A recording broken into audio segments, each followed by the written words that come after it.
Hi, survivors. It's me, Prepper Zan, reporting back to you. Today I'm talking about how people are waking up. And I am so happy. I feel so optimistic. Not saying that we're not going to continue to go through these hard times, y'all, because they just starting to me. And I feel that in my spirit. It's going to get worse before it gets better. So I'm not here to candy coat anything that, to you, water it down to make you feel like you in La La Land like they do on TV and in the movies and cinema and radio and all that. No, no, this is real life right here. But I'm hearing people's conversations. I'm listening to a lot, looking at a lot of the videos. And people are really waking up, even people who aren't preppers. A lot of people is like, why you be hoarding all this stuff? Now these people be asking me questions because people, it's a thing called energy, right? And it's a thing called your first mind and your conscience. It speaks to you. Listen to it, please. Listen to it, please. The other day, I was clearing out one of my tenants. I had to come back out here to take care of this business. I had a tenant, y'all. It was horrifying. He was young. He was 20 years old. A Nigerian. His people, all his family are in another continent in Africa. They own all this property. These people have so much land and all types of great things, right? So they brought their son here to go to college, and he's supposed to be in school. And I told him when I rented the property to him and his mom, I talked to him and his mother. I said, listen, don't have people coming in and out. It's a good area. You're safe there. You have good neighbors. Everybody mind their business. Everybody's hardworking people. A lot of people own a lot of their properties in the area. I said, so just do what you're supposed to do. Go to school, go to work, come home, study, and don't be partying, drinking, and drugging. I said, you can stay for a while. Just follow the rules, basically, like what we all have to do. Did just the opposite. And I'm not discriminating against young people, but a lot of times I don't like to rent to a lot of younger people because, we did things when we were young too. But all that not listening, I can't deal with that. Especially, when you're dealing with real estate and properties and HOAs. Those people don't come at them, they come at us, and then there'd be fees involved and you got to go to the courthouse. I mean, all this kind of stuff. And I had to spend so much money last week. But anyway, got into all kinds of trouble, had all kinds of bad people on the property. All the neighbors calling, all the HOA, everybody raising hell. But yeah, so I had to come here and take care of all that. And when I tell you it was a nightmare, it was a nightmare. But what I want to say is, going back to what I said, I have to finish the story. So anyway, I came to clear off the property. People everywhere. I'd already filed the eviction. He's supposed to have been gone. But I'm such a good person. My daughter said, Mom, stop being so nice to people. I said, okay, I'm going to give you a couple of weeks to get your stuff together because I know his mom was overseas. His mom wouldn't communicate with me or nothing. I'm like, why are you doing this? This is your son. And I think he had mental issues. I'm like, you just leave your son out here? Like, you just put your problem on me, And me being a parent, I just didn't want to just put him out. So I'm like, okay, I'm going to give you an additional 2 more weeks. Anyway, make a long story short, those two weeks were a nightmare of my life. Neighbors, everybody, they smoking drugs. They dealing drugs. I'm like, over there in that neighborhood, they loud, they holler, scream. It was just a nightmare. So anyway, I come to clear off the property, and I saw one girl was on the outside of the apartment. I said, who are you?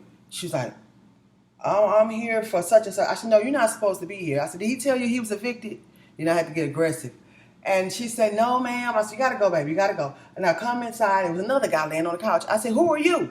He said, who is? I said, no. I said, such and such is evicted. Y'all not supposed to be here. Y'all trespassing at this point. Y'all got to get your stuff and get on out of there. So they get out of there, right? I said, anybody else here? They said, no. No, ma'am. And I said, you sure nobody else is here? No, ma'am. And so while they clearing everything out, they leave, right? So I'm checking the house. I started going to the back room. And when I started approaching the hallway to come to the back room, some said, don't go in there. My first mind, my conscience, don't go in there. Somebody's in there. And so I was looking. I'm like, I don't see nobody. And so I just went back. I went back outside the door. And lo and behold, I'm talking on the phone to family members, people who about to pop up and take care of business and this, that, and other. I saw somebody head peeping out the hallway. I said, ah! My first mind told me somebody was in there. So what I'm trying to say is that people have, we have conscience, we have first minds. We have to listen to it. So there's an energy going on where people are not feeling that's what's going on in the world. They're just not feeling it. They feel really unsettled. They feel really they don't feel right about what's going on. They think something's very suspicious with the whole thing that's going on, that's been occurring for the last year and a half. Something's going on with the leaders. They can't seem to make up their mind on this, that. Okay, 1 minute y'all do this, next minute y'all do that. And I know they're not perfect people, but I'm just saying, people are feeling something. They're feeling something about the weather. They're like, something's not right with this, because this not usually happen like that. I'm telling you, people are waking up, and they're not having it. People are not having it no more. So it's good to see that people are, oh God, I gotta watch what I say, are becoming knowledgeable, and they're paying attention. I'll just say that. Y'all be amazed how many people are paying attention. You know, it's more than what we know. It's more than what we think, you know.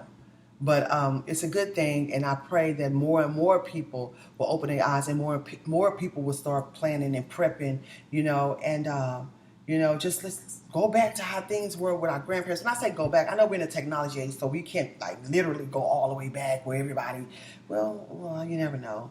I want to say where everybody's on a homestead, everybody own their property, and we live in country, because you know some parts of this country make it hard for people, you know. Who want to be self-reliant. They have like all these types of rules in place on homesteads and people who own property. I mean, I know about it because I bought some land, and when they were saying you can't do this, you can't do that, you can't, I'm like, God, man, you never really own nothing, because you still got to keep paying the taxes on. They still telling you what and what not to do.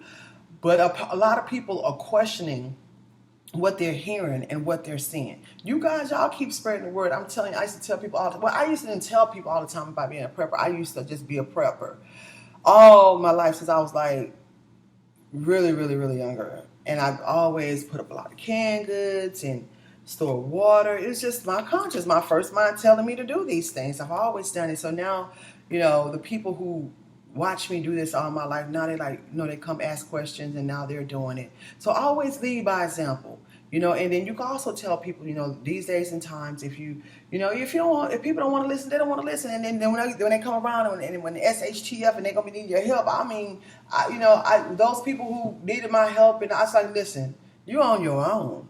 I told you people. I warned you when I was listening to the preppers last year on YouTube, right before this thing hit. They told me when it was going to hit. And I went out there and bought land, started stacking up on more stuff, started getting masks and stuff. I was walking around. I was the only one in Houston wearing a mask, and I had friends laughing at me. Oh, you taking that too far. I already knew it was here already. They didn't listen to everything until it was on the news. And they was like, wow, you was the only one. You was wearing. Yes, I was. You know? So, yeah, you know, you guys spread the word, and just like let's keep on, let's keep talking about it, spreading the news, and you know, a lot of people open up their eyes. So, hopefully, you know, some people will go against what's going on, and y'all know what I mean and how I feel when what I'm saying. Those who've been following me for a minute. This the watered down version. The main version will be on BitChute. Follow me on BitChute, and also my Prepper Zan page on Twitter. I have another backup page, Zan Harrold, ZAN space HARROLD on YouTube.